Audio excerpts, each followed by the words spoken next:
Tere merelaeka vaatajad ja oleme nüüd tulnud täna kaameraga siia Kopli lahe äärde Haven-Kakumäele taas, sest mere peal toimub midagi väga huvitavat.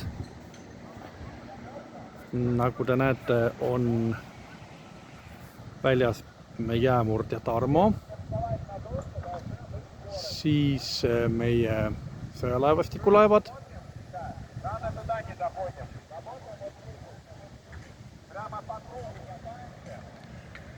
ja kaugemal paistavad ka ühed puksiirid.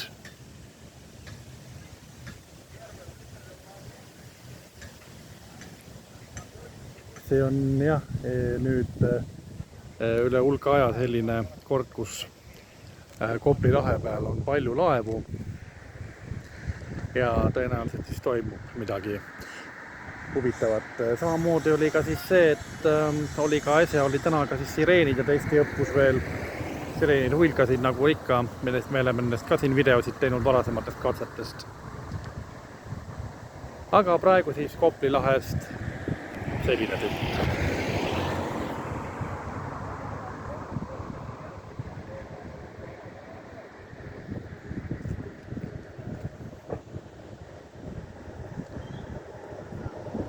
Täname vaatamast ja kohtumiseni!